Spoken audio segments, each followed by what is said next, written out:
नमस्कार दोस्तों, आज की कहानी है जेठानी जी मैं नौकरानी नहीं हूँ और मैंने तय कर लिया कि क्या करना है।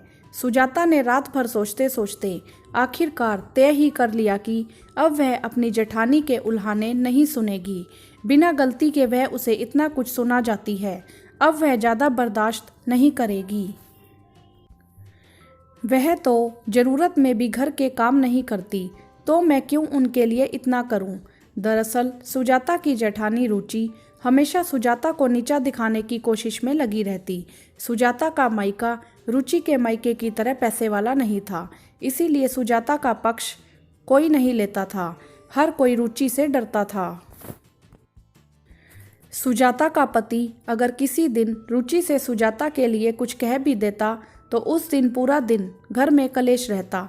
ना तो रुचि खुद कुछ खाती, ना ही किसी को खाने देती, इसीलिए उसे चाह कर भी उसे कोई कुछ नहीं कहता था। जब से सुजाता शादी करके आई थी तब से आज तक एक दिन भी रुचि ने घर का पूरा काम नहीं किया था। हमेशा सुजाता ही सब काम करती थी। वैसे भी सुजाता घर के सभी कामों में निपुण थी और रुचि कामचोर। सुजाता की कार्यकुशलता के कारण घर और बाहर सभी जगह सुजाता की तारीफ होती थी और यही रुचि को नहीं भाता था, इसीलिए वह सुजाता से ईर्ष्या भाव रखती थी। एक दिन अगर सुजाता काम नहीं कर पाती तो उस दिन घर में कोहराम मच जाता। घर में सुख शांति बनी रहे, इसीलिए सुजाता सब काम बिना कहे ही कर लेती। सास ससुर का नाश्ता, रुचि के बच्चों का टिफिन भी वही बनाती। रुचि को तो किसी काम से कोई मतलब ही नहीं था। मन हुआ तो काम किया, वरना कोई बात नहीं। एक बार सुजाता अपने मायके गई हुई थी। शाम में ही वह वापस आने वाली थी, तो उस दिन दोपहर का खाना और शाम की चाय तो रुचि ने बना दी, लेकिन रात के खाने का कोई मतलब नहीं। सुजाता को भी आने में काफ़ी देर हो गई। ऊपर से घर आकर देखा उसकी जेठानी ने खाने की कोई तैयारी भी नहीं की। सुजाता को बहुत गुस्सा आया। उसने अपनी सासू माँ से कहा भी कि माँ जी, अगर मैं घर नहीं आती तो क्या घर में कोई खाना नहीं बनता? क्यों बहू, क्या हुआ? माँ, रात के खाने की कोई तैयारी नहीं है। अरे बहू, क्या कहूँ। इसने दोपहर का खाना बना दिया, वही बहुत है।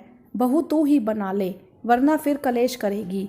उस दिन तो सुजाता ने बना लिया जैसे तैसे। सारे काम करके वह कमरे में चली गई, लेकिन कल क्या करना है वह यह सोच चुकी थी। चाहे माँ जी कुछ भी कहे, चाहे कोई और, मैं अपना निर्णय नहीं बदलूंगी। अगले दिन सुजाता अपने पति विवेक के ऑफिस जाने से 1 घंटा पहले ही उठी। उसने विवेक, सास ससुर और अपने लिए नाश्ता बनाया और बाकी के काम करने लगी। ना तो जेठानी के बच्चों को नाश्ता दिया, ना ही जेठ जी को। जेठानी के बच्चों ने अपनी मम्मी से कहा, मम्मी, चाची ने हमारे लिए नाश्ता नहीं बनाया, आप ही कुछ बना दो। यह सुनकर रुचि भड़क उठी। गुस्से में ही उसने अपने बच्चों और पति के लिए नाश्ता बनाया। बच्चों और पति के जाने के बाद रुचि सुजाता पर चिल्लाने लगी, तुम बहुत ज़्यादा महारानी बनती हो खुद को। अगर तुम्हें मेरे बच्चों के लिए नाश्ता नहीं बनाना था तो कम से कम बता तो देती। क्यों, आपको नहीं पता क्या कि आपके बच्चों को नाश्ता चाहिए या नहीं? यह जिम्मेदारी आपकी है तो आपको ही देखनी चाहिए। सुजाता ने सरल सा जवाब दिया। ओ, अब तुम सिखाओगी मुझे जिम्मेदारी निभाना? औकात ही क्या है तुम्हारी? किस बात की अकड़ दिखा रही हो मुझे? सबसे पहली बात तो यह भाभी जी, मेरी जो औकात है मैं उसी में खुश हूँ। रही बात अकड़ की, मैं क्यों किसी को अकड़ दिखाऊंगी? वैसे भी आपकी नौकरानी नहीं हूँ मैं, जो मेरा मन आएगा मैं वही करूँगी। आप सोती रहो और मैं आपके बच्चों के लिए नाश्ता बनाऊँ, और आप इतनी महान हो जो मेरी गैर मौजूदगी में भी खाना ही नहीं बना सकती।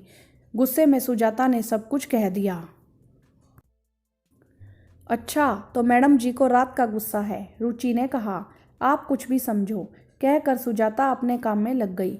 ठीक है माँ जी, जब इसकी यही मर्जी है तो आप घर के चूल्हे अलग कर दीजिए, मैं इसके साथ नहीं रह सकती। ठीक है बहू, जैसी तेरी मर्जी। सासू माँ के मुंह से ऐसे सुनकर रुचि चौंक गई, क्योंकि यह सब तो उसने माँ जी को डराने के लिए कहा था। लेकिन अब क्या करती? कहा तो खुद उसने ही है, लेकिन सुजाता और उसकी सासू माँ दोनों ही बहुत खुश थे। वह तो कब से यह सब चाहते थे, लेकिन मजबूरी वश कह नहीं पा रहे थे। 2-4 दिन में उनके चूल्हे पूरी तरह अलग हो गए और सब लोग शांति से रहने लगे। वीडियो को लाइक करें, शेयर करें और चैनल को सब्सक्राइब भी करें। धन्यवाद।